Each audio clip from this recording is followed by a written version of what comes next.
Thank you, member. Recognizing the third-party House Leader. Thank you, Madam Chair. I will be the designated speaker for the third-party caucus on this item. Congratulations to Minister Bailey for delivering her first budget as Finance Minister. Our thanks to her and her whole team for the work they've clearly done to deliver this document. The Minister herself has described this budget as the most consequential time in BC in generations. I think she's right, although our reasons for thinking so may differ. Budget 2025 comes at a time of unparalleled uncertainty. The U.S. President has unleashed a trade war that threatens business across the province and indeed across the continent. The uncertainty that this budget was written under is clear from the variable projections, only some of which include the tariffs which came into force yesterday.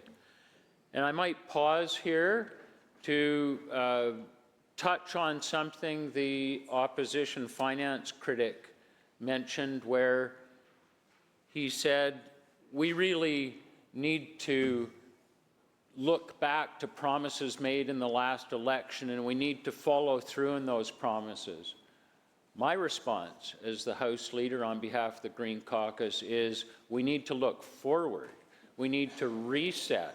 And as the Green Caucus, we'll have some views on what that reset should be. But in these very uncertain times, it is not possible to do everything we might want to do. We have to really focus on what's necessary in a highly uncertain environment. And in my comments today, I'll touch on what we as the Green Caucus, as the third party, see. There isn't only the challenge of tariffs, there's also the challenge of accelerating climate change, which remains an existential threat to our lives, although the Conservative opposition would put it on the never-never plan to address. We'll get to it when we can get to it. Well, that's not where we're at. Inequality also continues to tear at our social fabric. Poverty and homelessness remain a scourge that affects far too many of our people in one of the wealthiest jurisdictions in the world. And progress on Indigenous reconciliation, despite unwavering Conservative opposition to UNDRIP, is promising but far from complete. Being world leaders in the fight against climate change, environmental protection, Indigenous reconciliation, tackling inequality, and fully supporting those most vulnerable to unemployment and poverty, that's not part of the problem. That is the solution. A zero-carbon economy is the future, and BC can be a spectator or an active, engaged participant. Completing Indigenous reconciliation will create the certainty needed for Indigenous people across BC to take their rightful place at the centre of our future together. Protecting the environment of this special province will be our legacy for future generations. Eliminating unemployment and poverty will not only be a visible demonstration of dignity and compassion, it will reduce demands on our overstretched health and social support systems. And that's why we were disappointed to see a budget that doesn't fully acknowledge or address these overlapping crises. Nor does it show the imagination that we were looking for that will be required to find our way out. The budget is aptly titled Standing Strong for BC, but should it be standing still? However we describe the budget, at best, in the face of a trade war and a threat of annexation, this budget provides all of us one last opportunity to do the work and make the systemic changes we should have made years ago. People may be surprised to hear about the concerns we have with this budget. We have, as you'll be aware, agreed in principle to support the government on confidence and supply through the Cooperation and Responsible Government Agreement. Yes, we are delighted to see 2025 deliverables that we negotiated with the NDP appearing in this budget. Funding for supportive housing through expansion of the village model, which will provide wraparound supports and long-term and transitional housing, keeping more people safe and warm. 7,500 units of non-market affordable housing, mental health support for more British Columbians, bringing public transit to more communities, starting with the Sea to Sky corridor, working to permanently protect Fairy Creek. These initiatives and other Carga initiatives to be delivered this year are going to make a big immediate difference for many people. However, in other key areas for completion in 2025, the hard work is just beginning. We're partnering with the government to develop and implement action plans in the areas of forests. Nobody's standing aside and saying it isn't a massive issue we need to deal with. We're going to do the heavy lifting. Primary health care, including how to fund expansion of community health centres, social assistance and disability rates, reviewing Clean BC to develop a real plan for addressing the accelerating climate crisis, and democratic renewal to avoid the worst effects of the first-past-the-post two-party system we see playing out south of the border.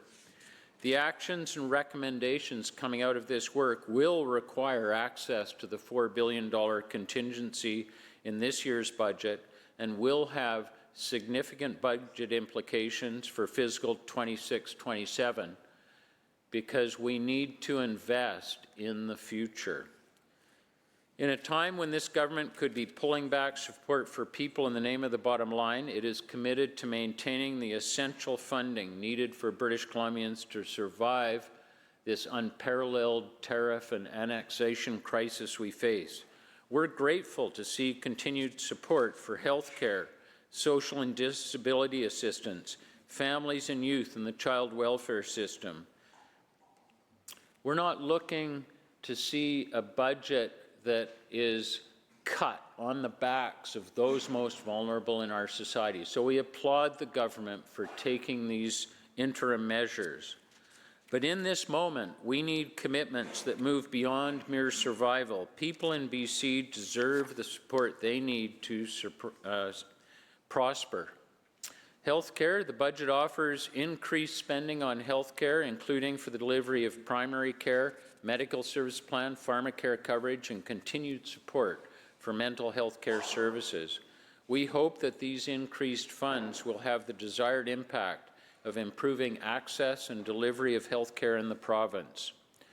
Despite a substantial financial investment in health spending over the past several years, people in BC continue to be faced with challenges and immense barriers to receiving the excellent health care they need and deserve. We're grateful to see additional funding to support BC's primary care strategy. We know that there are gaps in the system and far too many people are falling through. We look forward to seeing the Ministry of Health's analysis of primary care in BC, the recommendations of which should be implemented to ensure people across the province have equitable and timely access to the health services they need and deserve. We're also glad to see continued investment in mental health and substance use care, noting that the government used the terms evidence-informed and evidence-based. We hope this will include a regulation of treatment services and a comprehensive, evidence-based, person-centered review of the long-outdated Mental Health Act. We're glad to see an increase in funding for income, disability, and supplementary assistance program. However, this is largely seen simply to address increased demand for assistance programs, rather than raise the base rates for assistance, of which changes are long overdue. Persons with disability assistance and income assistance must at least meet the poverty line and be indexed to inflation. Minimal increases to assistance rates are not sufficient to ensure people in BC are adequately supported. In other areas, the government appears to have misunderstood or even forgotten the commitments they've made. An example mentioned earlier today is the lack of a biodiversity and ecosystem health framework.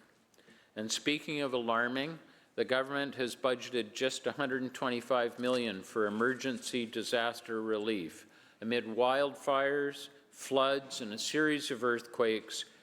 which sure seem to be ongoing, proper planning for emergency disaster response, not proper planning is irresponsible.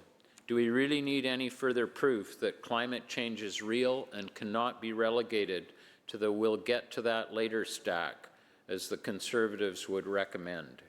In fact, the government also seems determined to make emergencies more common by going all in on fracked methane, which is now projected to grow as a share of government revenue. It will surprise no one that the natural gas royalties revenue line is the most irregular of the government's revenue sources, showing once again that we cannot afford to tie our economy to the whims of international oil and gas markets.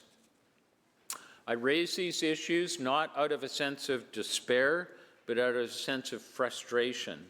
The government can and should be able to steer a course through these crises. We know that the minister has a background in innovation and technology. It certainly came up in the speech yesterday. Where it didn't come up, though, was in spending on innovation. The references to innovation within this fiscal plan are used in conjunction with the name of the Jobs, Economic Development, Innovation Ministry, and a project at Vancouver Community College. Without disparaging either one, I would ask the government why this is. Why are they not investing in an innovative, clean, green future? The overlapping crises, political, climate, social, show that we need to do things differently. We need a paradigm shift, and that will allow British Columbia to succeed over the next 100 years. We should have a 7-generation approach here, and yet, in a $95 billion budget, the amount set aside for innovation is in the millions. I'm not alone in my belief that investment in innovation is foundational to our future. Dan Bresnitz, the Monk Chair of Innovation Studies at the University of Toronto, a world-renowned expert in this area, summed up the benefits of innovation this way: our highly educated workforce, if it can be matched with an export-oriented, highly productive and innovative business sector that is leading the world in engaging with knowledge and investing in the newest equipment and technology, should be the best foundation for sustained prosperity. We're really concerned that the threat of tariffs is being used to cement industrial practices from the past into our future. Our environmental protections, our hard-fought progress on reconciliation cannot be forsaken for boom and bust resource extraction. We need to innovate.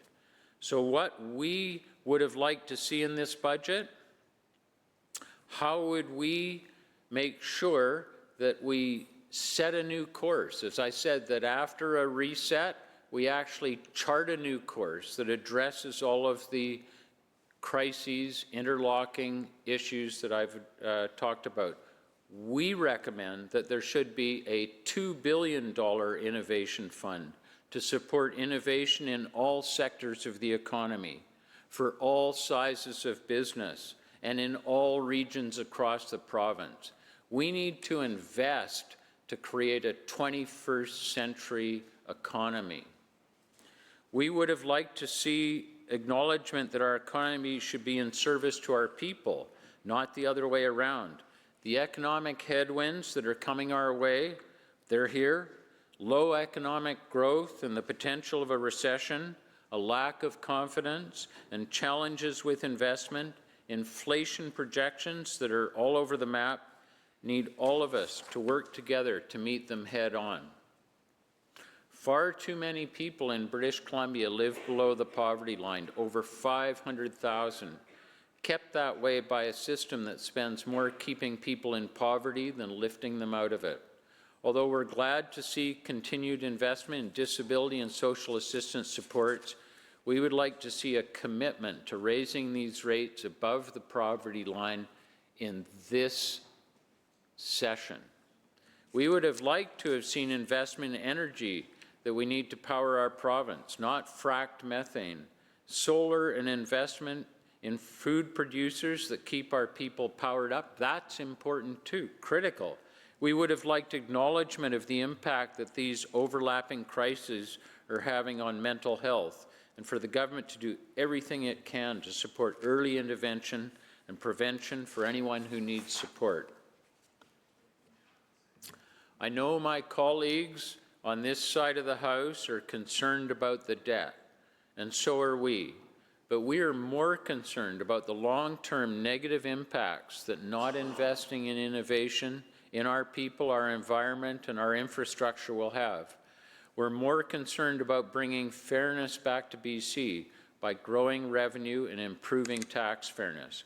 We're more concerned about people having access to the services that they rely on, and we'll need even more as we face these crises over the next year. Yes, the provincial debt has increased significantly. However, now is not the time to balance the budget. Now is the time to make the best possible use of our fiscal capacity to make the systemic changes needed to build a 21st century economy and thereby build the revenue streams necessary to retire the debt. Perhaps the best illustration of the need for innovation and courageous action is forestry. Yesterday's tariff announcement included devastating news for the forest sector. Duties and tariffs piled on top of each other with more to come, potentially rising from 14% on Monday to 39% today to over 50% in August, and it gets worse. There were duty-exempt products like veneer and plywood.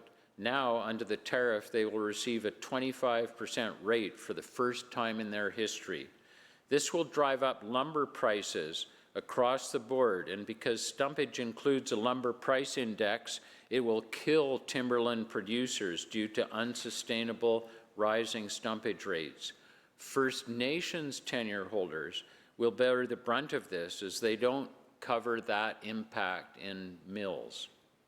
This will effectively shut harvest down if the government doesn't do something to change stumpage immediately.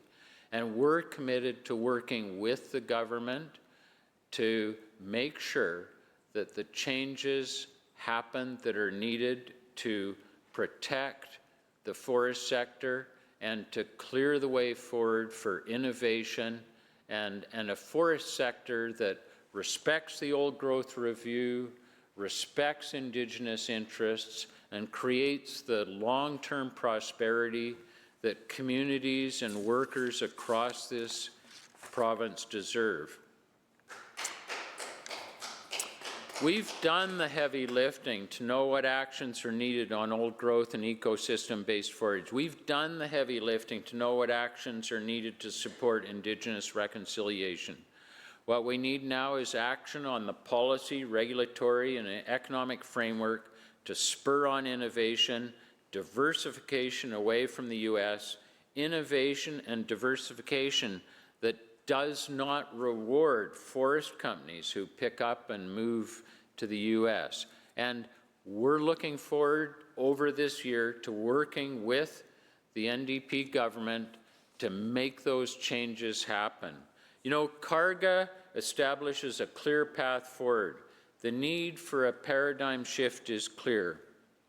We will be voting for the budget this year on the understanding that the government will work and continue to work collaboratively and urgently to deliver on the 2025 promises set out in Carga and do the necessary work in 2025 so the 2026-27 budget can be entitled Delivering a 21st Century Economy, Putting People and the Environment First. Thank you, Honourable Speaker.